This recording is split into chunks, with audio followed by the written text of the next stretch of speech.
Hello viewers, this is doctor Wahid Baig from Jaipur, India. Unani मुरक्केबात के सिलसिले को आगे बढ़ाते हुए आइए आज बात करते हैं एक बहुत ही खास सफूफ के बारे में, एक चूरन के बारे में, एक पाउडर के बारे में, जो कि बहुत ही खास किस्म की बहुत ही स्पेसिफिक खांसी में इस्तेमाल किया जाता है और बहुत ही इफेक्टिव है। लेकिन इसको शेयर करने से पहले हम चाहेंगे कि हम सिलसिला इस्तिलाहात, पारिभाषिक शब्दावली या टर्मिनोलॉजी के सिलसिले को आगे बढ़ाएं। तो उसके बारे में बात करते हैं। सबसे पहले बदरका। बदरका यूनानी तिब का एक बहुत ही कॉमन लफ्ज़ है, बहुत फ्रिक्वेंट इस्तेमाल किया जाता है। बदरका का मतलब होता है मुहाफिज, रहनुमा, राहबर, गाइड, एस्कॉर्ट। लेकिन हम जब यूनानी में इसको इस्तेमाल करते हैं तो इसका मतलब होता है मुआविन, मददगार, साथी या साथ चलने वाला। चूंकि बदरका एक सयाल शे या लिक्विड होता है, तो ये कुछ भी हो सकता है। मिसाल के तौर पे फ्रूट्स का जूस हो सकता है, कुछ दवाओं का जोशांदा हो सकता है, कुछ दवाओं का खीसांदा हो सकता है, किसी दवा का अर्क हो सकता है, दूध हो सकता है, और पानी अपने आप में एक बेहतरीन बदरका है। ज़्यादातर केसेस में पानी ही इस्तेमाल किया जाता है।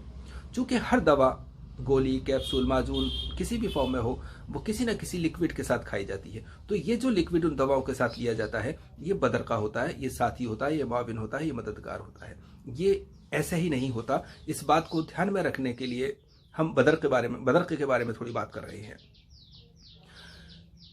कि जब हम बदरका इस्तेमाल करें तो इस बात को खास ध्यान रखें कि जिस सिस्टम के लिए, जिस मर्ज के लिए, जिस तरह की दवाएं हम इस्तेमाल कर रहे हैं, बदरका हम उसी हिसाब का चुनें।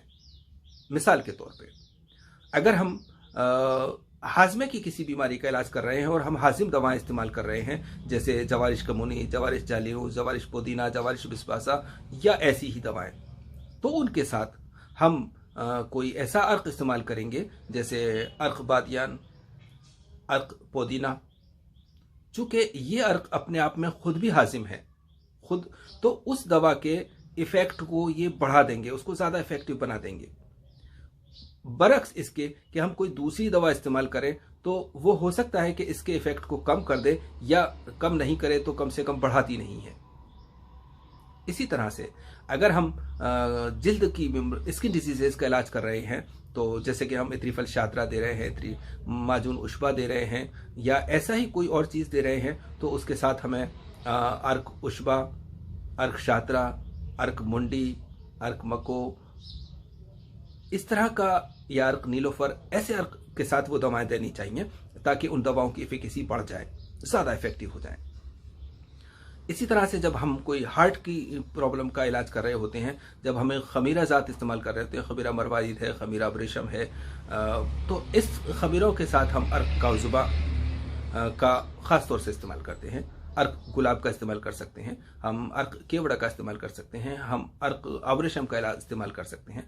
ये बल्कि ज़रूरी है। इसी तरह से जब हम कोई गुर्दे की किसी बीमारी का इलाज कर रहे होते हैं या पथरी की कोई दवाएं दे रहे होते हैं, तो हम उस वक्त अर्क कासनी इस्तेमाल कर सकते हैं। शरबत बसूरी दवान भी इस्तेमाल किया जा रहा है और बदरके के तौर पर भी इस्तेमाल किया जा रहा है। इसी तरह से हर मर्ज को के लिए अलग अलग बदरके तय भी हैं और आप अपने लेवल पे तय भी कर सकते हैं। वरना पानी तो अपनी जगह होता ही है, लेकिन अगर हम इस बदरके के इस तरह के प्रॉपर इस्तेमाल को ध्यान में रखें तो हमारी दवाएं ज़्यादा इफेक्टिव, जूद असर हो जाती हैं। इसी तरह से एक मिसाल और, जैसे कि हम जब कैफियत के तौर पे बीमारियों का इलाज करते हैं, तो उस वक्त अगर कोई मर्ज गर्म है तो हम उसके साथ जाहिर सी बात है इलाज बिज़्ज़त के तौर पे कोई ठंडी दवा इस्तेमाल कर रहे होते हैं, तो उस वक्त हम अर्क नीलोफर इस्तेमाल करते हैं। या जब कभी कोई ठंडा मर्ज है, उसके लिए हम गर्म दवाएं होते हैं, तो हम उसके साथ कोई अर्क अजवाइन या कोई इसी तरह का गर्म अर्क इस्तेमाल कर रहे होते हैं। तो ये बात हमेशा ही ध्यान रखने की है कि जब भी हम कोई दवा दें तो उसका, आपने देखा होगा अक्सर किताबों में लिखा हुआ होता है कि मुनासिब बदरके के साथ इस्तेमाल करें। ये एक बहुत ही कॉमन सेंटेंस है जो यूनानी किताबों में पाया जाता है। तो वहां पे उस सेंटेंस का जो एक्सप्लेनेशन है वो यही है जो मैंने अभी बयान किया। वो जो एक लाइन है वो इतने वसत अपने अंदर समाई हुई है कि अभी मैं इसको और ज़्यादा बहुत और एक्सप्लेन कर सकता हूं और ज़्यादा डिटेल हो सकती है इसकी, लेकिन मैं समझता हूं फिलहाल इतना ही काफ़ी। आइए अब हम एक दूसरे और इस्तिलाह के बारे में, एक दूसरे टर्म के बारे में बात करते हैं। चर्ब, चर्ब करना, जिसको कि अरबी में तदहीन करना कहते हैं। दोहन ऑयल को कहते हैं, इस रोगन को कहते हैं, इसीलिए तदहीन यानी रोगन में किसी चीज़ को मिलाना।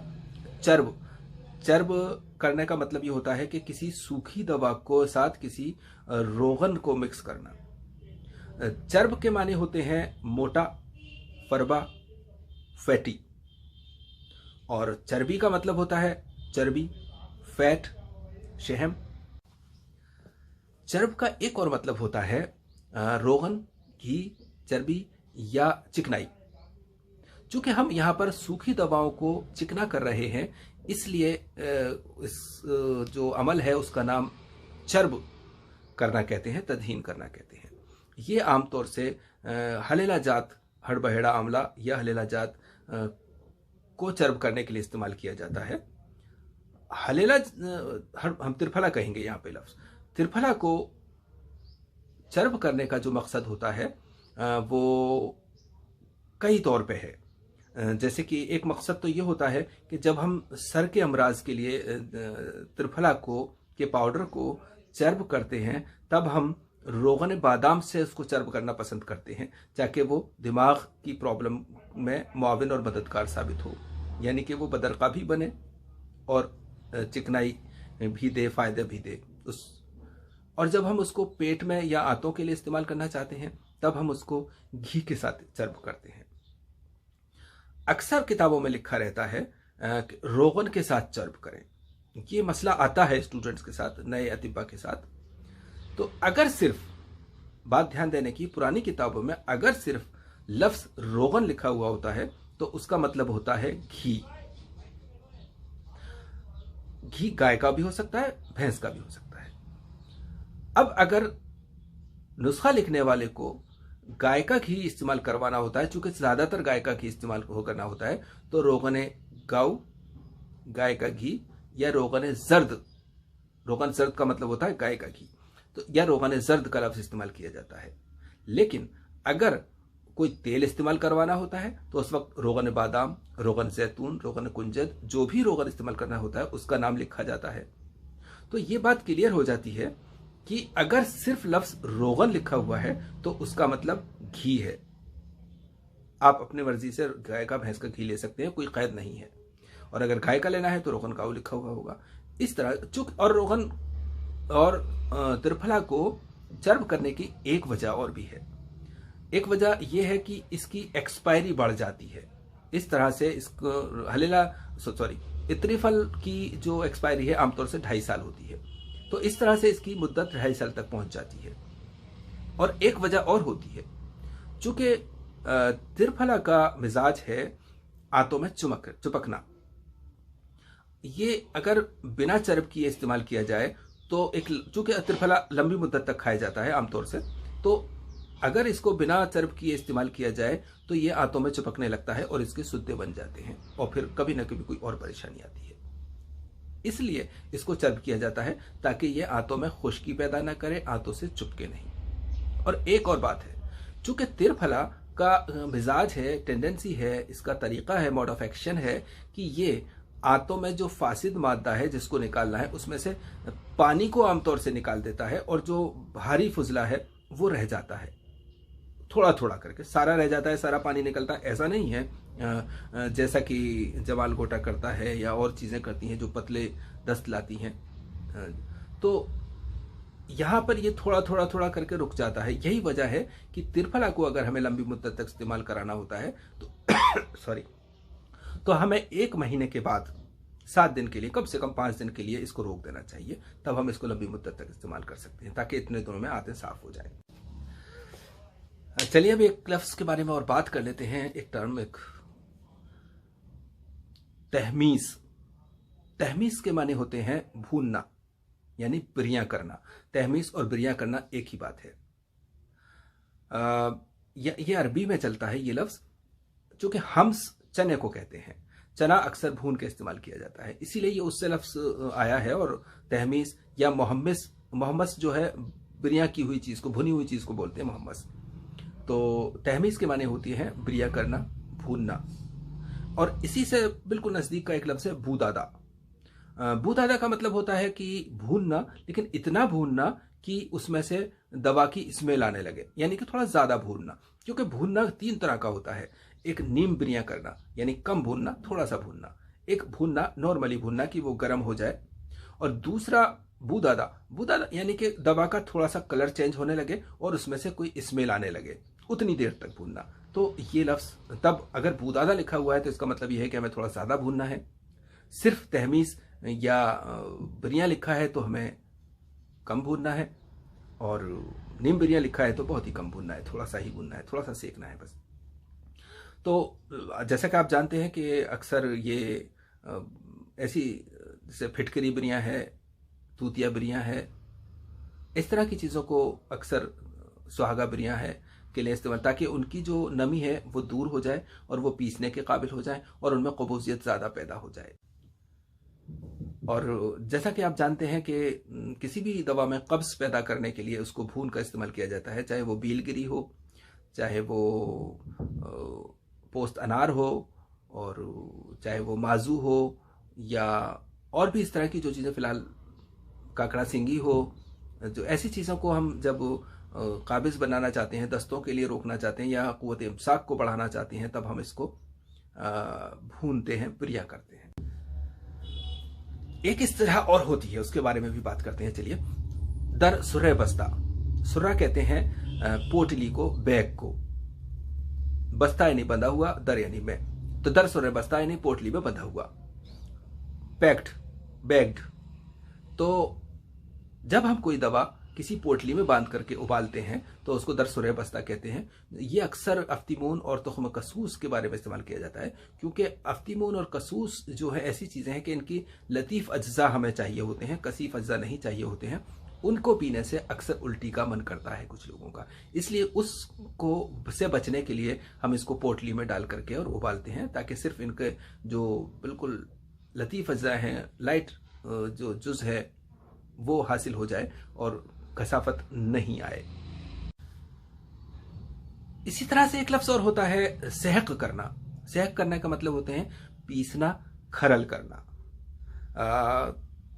जो सहक की हुई दवा होती है उसको मसहूक कहते हैं, और साइदा भी कहते हैं पिसी हुई दवा को।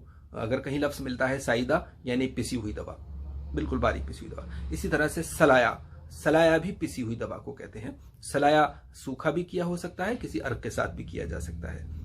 अब इसी से एक मिलता जुलता बिल्कुल इसके पास का एक लफ्ज़ है महलूल, हल करना। यानी कि ये हमेशा ही गीली दवा, जैसे कि मरजान महलूल या दूसरे हजरियात जो भी हैं, फिरोज़ा महलूल, मूंगा महलूल, पन्ना महलूल, ऐसे जो भी अकीक महलूल अजरियात हैं, उनको अक्सर अर्क गुलाब में या किसी भी और अर्क में तहलील करते हैं, घोलते हैं, डिसॉल्व करते हैं, पीसते हैं, बिल्कुल पानी जैसा बना लेते हैं। फिर उसको हल करना, इस तरकीब को हल करना कहते हैं। और वो जब वो तैयार हो जाता है तो उसको महलूल कहते हैं। अब वो महलूल जो है सूखने के बाद खुश्क शुदा हालत में होता है, तब भी हम उसको महलूल किया कहते हैं। तो ये जो सहक करने का अमल है हमारे यहाँ पे यूनानी में हज़ारों साल से है ये। और इसका जो मकसद होता है, इसके 2 मकसद होते हैं। एक तो पार्टिकल्स को इतना बारीक कर देना कि वो बहुत अच्छी तरह से जज्ब हो जाए, यानी कि नैनो पार्टिकल बनाना, जो कि आजकल इस तकनीक को, इस तरकीब को जाना जा रहा है और बहुत प्रोपेगेट किया जा रहा है। हमारे यहाँ ये सदियों से इस्तेमाल की जाती रही है। नैनो पार्टिकल्स हम सदियों से बना रहे हैं। और इसी के वक्त हम एक और जो अमल करते हैं, जो एक मकसद होता है इस किसी दवा को सहक करने का, खरल करने का, पीसने का, वो ये होता है कि वो जो मॉलिक्यूल है, वो जो पार्टिकल है, वो चार्ज्ड हो जाए। आपने देखा होगा कि घर्षण से चार्ज पैदा होता है, तो फिर इस तरह से चार्ज करने से उसके अंदर, समझने की बात है, उसके अंदर कुव्वते जाजिबा जो पैदा हो जाती है, यानी कि जब वो बॉडी के अंदर जाएगा तो पावर ऑफ अट्रैक्शन वहां पे जो काम करेगा, तो वो जज्ब बहुत अच्छी तरह से होगा। जब वो पूरी तरह से जज्ब होगा तो जाहिर सी बात है उसका एक्शन भी पूरा मिलेगा, उसका इफेक्ट भी पूरा मिलेगा। तो इस मकसद के लिए हम दवाओं को बहुत सारी दवाएं हैं जो कि ज़रूरी नहीं है कि मोटी हो खिलो, लेकिन उसके बावजूद भी हम उनको खरल करते हैं। अच्छा, खरल करने में एक और बात होती है, बहुत सारी दवाएं हैं जिनको कि हम बहुत ज़्यादा आग दे करके कुश्ता नहीं बनाते हैं, बल्कि एक ख़ास बहुत हल्के हाथ से धीरे धीरे धीरे खरल करने के बाद, खरल करते करते ही उसको कुश्ता बना लेते हैं। यानी कि इतनी हरारत, धीमी धीमी हरारत के ज़रिए वो चार्ज हो जाते हैं और वो एक तरह का कुश्ते में ही शुमार हो जाती हैं, वो कुश्ता ही बन जाता है और वो बहुत इफ़ेक्टिव हो जाता है। तो इस तरह से जो सहक करने का या साइदा या सलाया बनाने का जो मकसद है वो बहुत ही वास्ट है, बहुत वसत लिए हुए है। और अब फाइनली डियर यूनानिफिशियंस, हम बात करना चाहेंगे उस सफूफ के बारे में, खांसी के सफूफ के बारे में। ये जो खांसी है जिसके बारे में मैं बात करना चाहता हूँ, ये अक्सर क्रॉनिक खांसी हो जाती है, क्योंकि इसका पहली दफ़ा में समझना और इसका इलाज करना बहुत ही मुश्किल काम होता है। ये खांसी की एक ख़ास बात ये होती है कि एक तो ये खाना खाने के बाद चलती है, और दूसरा एक क्लासिकल जो सिम्टम होता है इसका, वो ये होता है कि खांसते खांसते खाना ही बाहर से निकल जाता है क़ै में, उल्टी के साथ। यानी कि खाना खाने के बाद खांसी चलती है और खांसते खांसते उल्टी हो जाती है, और उसमें अक्सर व बेशतर खाना निकल जाता है या थोड़ा सा विसिड बलगम निकलता है, भी कुछ निकलता है। तो ऐसी खांसी जो कि अक्सर क्रॉनिक हो जाती है, उसमें आप काकड़ा सिंगी, जिसको कि नीम बिरिया करें, यानी कि थोड़ा सा भून लें, हल्का सा सेक लें तवे पर, और इसके साथ साथ ही सौंठ, जंजीबील, सूखी सौंठ, इसको भी आप हल्का सा सेक लें तवे पर। इन दोनों चीज़ों को सेक लें, और एक फिलफिल मोया यानी पीपला मूल, ये तीनों चीज़ें बराबर वजन ले लें। इन दोनों चीज़ों को सेकने के बाद वजन करें, और उसको वैसे वजन करें, मान लीजिए 10-10 ग्राम, 20-20 ग्राम, 30, जितनी भी ज़रूरत हो उसके हिसाब से लेकर के सबको एक जगह कर करके पीस लें और कपड़े से छान लें, बारीक छान लें। और फिर उसके बाद 1 ग्राम सुबह, 1 ग्राम शाम को खाना खाने के बाद शहद में मिलाकर चटाएं। बहुत ही इफेक्टिव है, मैं कहूँगा ड्रग ऑफ चॉइस है। तो ये अपने वतन में बनाकर रखिए और देखिए इसके रिजल्ट्स अपनी क्लिनिक में, अपनी प्रैक्टिस में बेहतरीन रिजल्ट्स मिलते हैं इसके तरह के क्रोनिक केसेस में। तो डियर यूनानिफिशियंस, ये सब था कुछ इस्तिलाहात, कुछ टर्मिनोलॉजी के बारे में, खांसी के नुस्खे के बारे में। उम्मीद है यूजफुल साबित होगा। अल्लाह हाफ़िज़।